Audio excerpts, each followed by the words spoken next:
चलिए आगे बढ़ते और बड़ी खबर का रुख करते हैं। आपको बता दें कि राजेंद्र राठौड़ व संयम लोढ़ा में ट्विटर वॉर।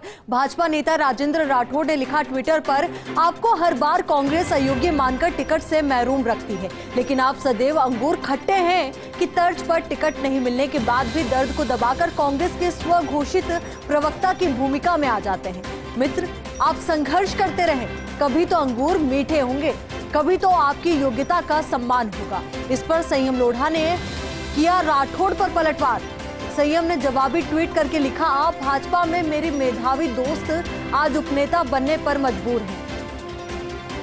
अब इसी खबर पर बातचीत के लिए हमारे सहयोगी नरेश शर्मा हमारे साथ जुड़ चुके हैं। नरेश, देखिए, सियासत में और राजनीति में बयानबाजी का दौर चलता है। अब ऐसे में ये वार पलटवार का दौर भी देखने को मिला है, क्या कहना आपका? बिल्कुल, देखिए, आज जो है वो राजेंद्र राठौड़ जो भारतीय जनता पार्टी के वरिष्ठ नेता है और निर्दलीय विधायक संयम लोढ़ा जो मुख्यमंत्री अशोक गहलोत के सलाहकार भी हैं, इन दोनों के बीच ट्विटर पे वो चल रहा है। लगातार एक के बाद एक ट्वीट किए जा रहे हैं और अभी जो ताजा ट्वीट है वो एक दूसरे पे लगातार जिस तरह से अंगूर खट्टे वाली बात कही है राजेंद्र राठौड़ ने संयम लोढ़ा के लिए, और ये कहा है कि वो सब घोषित कांग्रेस के प्रवक्ता की भूमिका में आ जाते हैं। तो ऐसे में संयम लोढ़ा ने भी उनको जवाब दिया है। संयम लोढ़ा ने कहा है कि हर गलती कीमत मांगती है और इसका सबसे उदाहरण आप खुद है, यानी राजेंद्र राठौड़ है। न शाखाओं पर हमले करते न आज ये हालात होते। तो आज दिन भर जो हमने देखा है कि एक के बाद एक जो ट्वीट है वो हुए हैं। इससे पहले भी जो है ये ट्वीट देखे हैं, क्योंकि संयम लोढ़ा ने राजेंद्र राठौड़ पे सवाल उठाया था और कहा था कि आप खुद ही उपनेता प्रतिपक्ष बन गए हैं, जबकि ये राजस्थान विधानसभा में किसी भी नियम में नहीं है। दरअसल राजेंद्र राठौड़ ने राज्यपाल को शिकायत की है, एक पत्र लिखा है, जिसमें विधायकों को राजनीतिक नियुक्ति देने को गलत बताया है। उन्होंने कहा था कि जो संविधान के आर्टिकल 166 और 167 के तहत प्रावधानों की अवहेलना की गई है। तो इसके जवाब में संयम लोढ़ा ने कहा था कि राजेंद्र राठौड़ कैसे उपनेता बने हैं, जबकि विधानसभा में उपनेता जैसा कोई पद नहीं होता।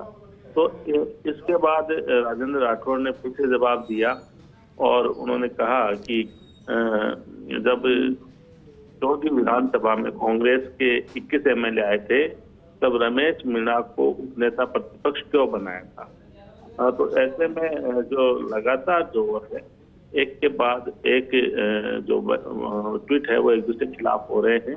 और राजेंद्र राठौड़ ने अभी कहा है कि कांग्रेस ने हर बार संयम लोढ़ा को अयोग्य मानकर टिकट नहीं देती है और वो अंगूर खट्टे है कि तर्ज पर टिकट न मिलने के बाद भी कांग्रेस के सब घोषित प्रवक्ता की भूमिका निभाते हैं।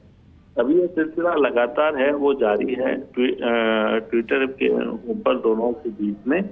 और सदन के बीच भी, अगर सदन में भी देखें तो दोनों के बीच तल्खी रही है। पिछले 3 दिन में जो सदन में हंगामा रहा उस दौरान भी टीका टिप्पणी हुई है और संयम लोढ़ा ने तब भी राजेंद्र राठौड़ पर टिप्पणी करके कहा था कि खड़े होकर नारे लगाने से आप मुख्यमंत्री नहीं बनने वाले हैं।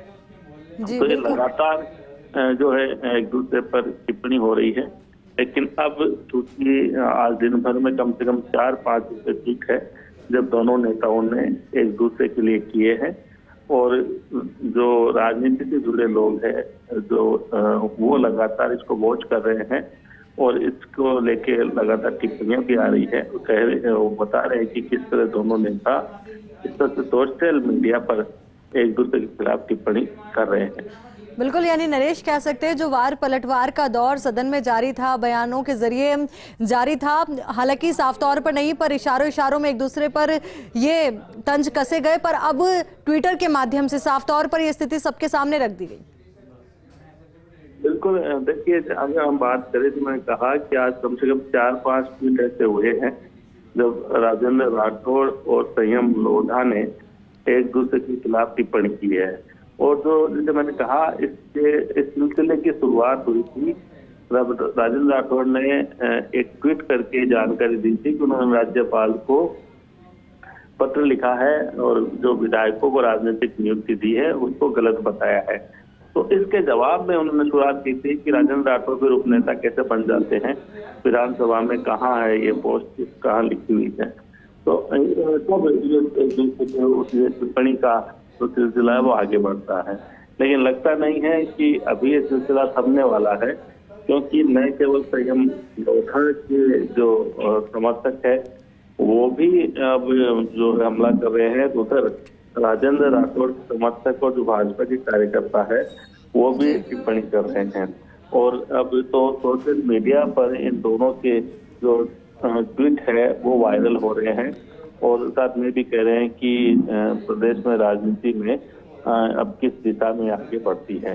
लेकिन हाँ, ये जरूर है कि सदन के अंदर भी दोनों नेताओं के बीच टिक्कर टिप्पणी होती है, और क्योंकि आज सदन नहीं था, आज अवकाश था विधानसभा में, तो ऐसे में जब सदन में टिप्पणी नहीं चल रही है तो फिर बिल्कुल नरेश, अभी यहाँ पर देखना यही होगा कि आगे जो टिप्पणियां आती है वो किस तरीके की आती है। बहुत बहुत शुक्रिया हमारे साथ जुड़ने के लिए, पूरी जानकारी के लिए।